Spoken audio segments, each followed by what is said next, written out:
Il est question d'une veuve ignorée par la justice et snobée par un juge. À quoi cette femme va-t-elle s'accrocher ?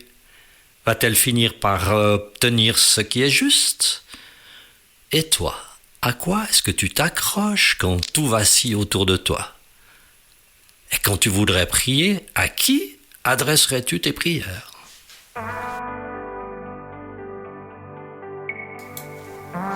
Bienvenue sur Allô la vie, le podcast qui te dit tout sur le Jésus de l'Évangile, cet Évangile qui bouleverse depuis 2000 ans des millions de vies, dont la mienne. Je m'appelle Mathieu M.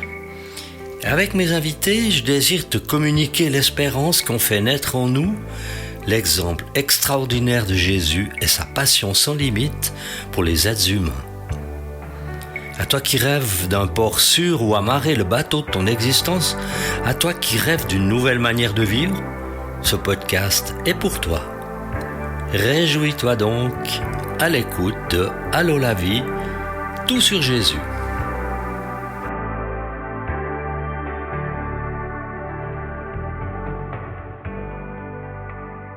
La diffusion de ce podcast entame sa 4e année.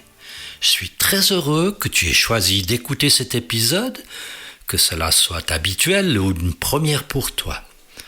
L'Évangile n'est pas une histoire comme une autre où tu découvrirais des événements, des personnages créés de toutes pièces par un habile écrivain.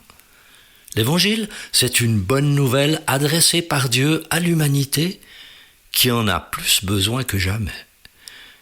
Quand je l'ai découvert il y a plus de 50 ans, j'ai été frappé en plein cœur d'apprendre au travers de ces témoignages combien Dieu nous aime et qu'elle a une place pour chaque être humain dans son cœur immense. C'est pourquoi je me tiens aujourd'hui devant ce micro, toujours avec la même joie de pouvoir te parler du Jésus de l'Évangile. J'entends dire qu'une nouvelle soif de Dieu se manifeste dans la jeunesse, notamment en francophonie et dans divers pays autour de la planète. Et ça me réjouit parce que quand on cherche Dieu, il se laisse trouver.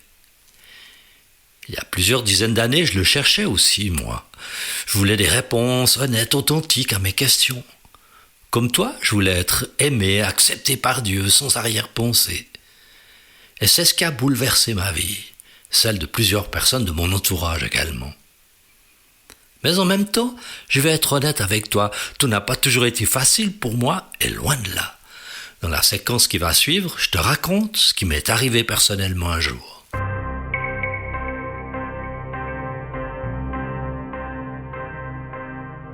Un jour, j'étais au plus bas dans une chambre d'hôtel au Kenya.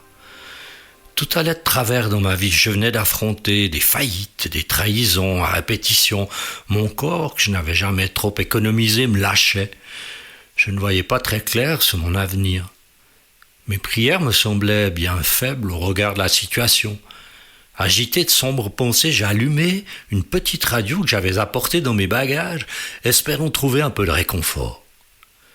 Je faisais défiler les stations qui diffusaient de la musique du pays, du Kenya. La voix d'un homme s'est fait entendre dans une langue que je ne connaissais pas. C'était puissant, j'avais l'impression qu'il prêchait ou qu'il haranguait une foule. D'un coup, sans que je sache comment vraiment, je comprenais cette langue inconnue qui me parlait de l'amour de Dieu, de son désir d'être dans la vie de celui qui souffrait, qui se sentait rejeté ou inutile ou en échec. J'étais bouleversé. C'était tellement extraordinaire que j'avais l'impression que cette voix inconnue connaissait tout de moi à cet instant. Cela faisait longtemps que j'attendais des réponses à mes prières.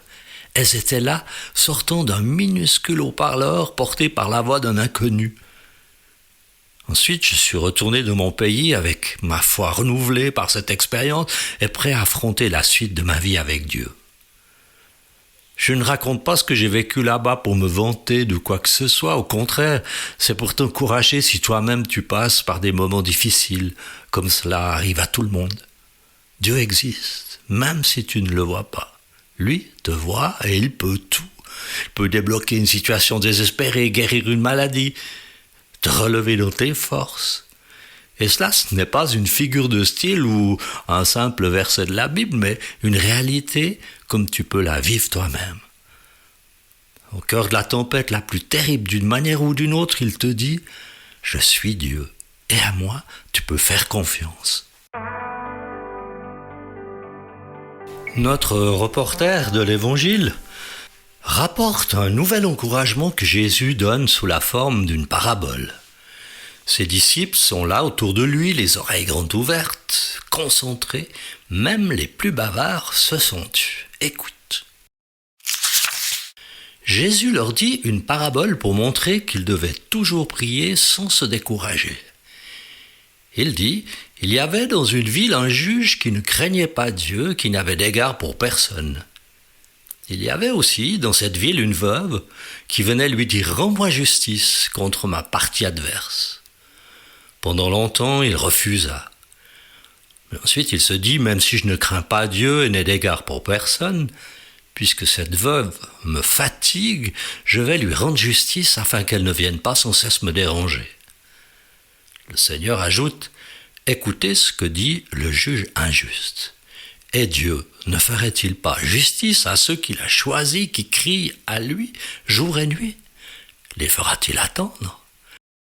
Je vous le dis, il leur fera rapidement justice. Mais quand le Fils de l'homme viendra, trouvera-t-il la foi sur la terre ?» Jésus ne rassemble pas ses disciples juste pour avoir un public autour de lui, ni pour faire un discours attirant, pour se rendre intéressant, ni pour démontrer sa grande influence. Avec cette histoire de veuve et de juge, il encourage ses disciples. Priez toujours et ne vous découragez jamais. Ça peut paraître évident, mais ce n'est pas ce qui nous est le plus naturel, n'est-ce pas? Alors, quel était le problème de cette femme opiniâtre qui est donnée en exemple? Dans ce temps-là, quand une femme veuve se retrouvait seule et sans protection, les prédateurs se précipitaient pour lui arracher qui son champ, qui sa maison, qui son troupeau, qui ses réserves. Jésus conseillera d'ailleurs un jour à ses disciples de se méfier des spécialistes de la loi qui aiment se pavaner bien habillés, recherchant les honneurs de tous et qui dépouillent les veuves de leurs biens, tout en faisant pour l'apparence de très longues prières. Peut-être c'est cela qui est arrivé à cette veuve qui venait plaider auprès du juge pour obtenir une réparation. Et que faisait ce juge indigne de sa fonction? Il haussait les épaules et la renvoyait avec mépris. Bon, qu'elle se débrouille.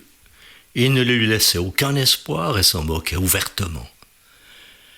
Mais très vite, le juge la voyait revenir, insister. Il avait beau lui refuser une audience, au prétexte qu'il avait d'autres choses bien plus importantes à s'occuper. On pourrait presque l'entendre marmonner. « Ah, encore cette enquiquineuse. Allez, du balai, dégage de là !» Espérons en être débarrassé cette fois-ci. Mais la veuve opiniâtre avait décidé d'obtenir justice, de ne pas lâcher l'affaire, de ne pas se laisser snober par le juge. Elle revenait sans cesse en disant « Juge, rends-moi justice dans mon affaire, fais ton boulot, quoi !» Puis est arrivé un jour où le juge a décidé qu'il ne supporterait plus aucun de ses cris, aucune de ses visites sans fin, ni sa plainte habituelle. Le voyant revenir pour la énième fois, il s'est levé, rouge de colère, pour hurler dans son prétoire. « Je n'ai d'égard ni pour Dieu, ni pour personne, mais j'en ai assez de cette veuve. Elle me fatigue tellement, et pour qu'elle ne vienne pas, encore une fois, me casser les pieds, je vais lui rendre justice aujourd'hui même, et terminé. Je ne la reverrai plus jamais. » Et Jésus d'ajouter « Vous avez entendu ce qu'a dit ce juge injuste, n'est-ce pas ? Maintenant, pourriez-vous imaginer que Dieu ne ferait pas justice à ceux qu'il a choisis qui crient à lui jour et nuit? Ou qu'il les ferait attendre? Non, vous dis-je, il leur fera rapidement justice. » Murmure d'approbation parmi son auditoire. Captivé, Jésus lève la main et laisse tomber cette question dérangeante pour terminer. « Mais quand le Fils de l'homme viendra, trouvera-t-il la foi sur la terre ?» Je peux t'assurer que ses disciples ont compris le message, puisque cette parabole résonne encore 2000 ans plus tard et qu'elle vient interpeller chacun. quand Jésus reviendra, trouvera-t-il cette foi chez moi? Et c'est ainsi que Pierre, un des premiers apôtres que Jésus a appelé, a été inspiré à écrire plus tard une lettre aux croyants. Mes chers amis, écoutez ces paroles. Je vous rappelle les promesses de Dieu, les enseignements des prophètes. Dans les derniers jours, des moqueurs viendront doutant du retour du Seigneur. Mais n'oubliez pas, Dieu a déjà jugé le monde autrefois et un jour viendra où le ciel et la terre disparaîtront dans le feu. Le Seigneur n'est pas en retard. 1000 ans sont comme un jour pour lui. Sa patience est grande car il veut que chacun ait l'occasion de se détourner du mal. Mais le jour du Seigneur viendra soudainement comme un voleur. Alors tout sera détruit et Dieu créera un nouveau ciel et une nouvelle terre où régnera la justice.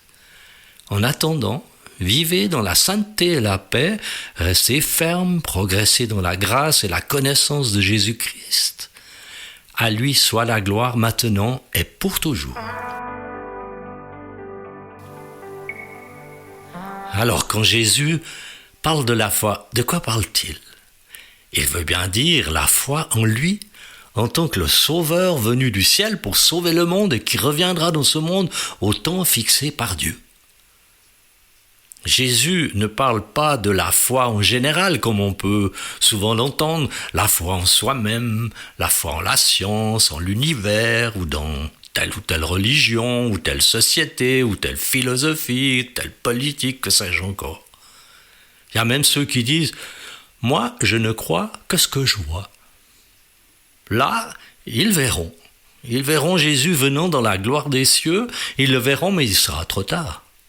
Ni eux-mêmes, ni l'univers, ni aucune religion, ni aucune société, ni aucune philosophie, ni aucune politique ne pourra les sauver, car puisqu'ils n'ont pas reçu le Sauveur, la porte du salut sera fermée pour eux. Pour conclure, quand Jésus reviendra, trouvera-t-il des gens découragés, désabusés, qui ne croient plus que justice leur sera rendue? Ou trouvera-t-il au contraire des gens pleins de foi qui attendent avec impatience son retour et qui encouragent les gens autour d'eux à s'y préparer? Et toi, si Jésus revenait à cet instant, dans quel état d'esprit te trouverait-il?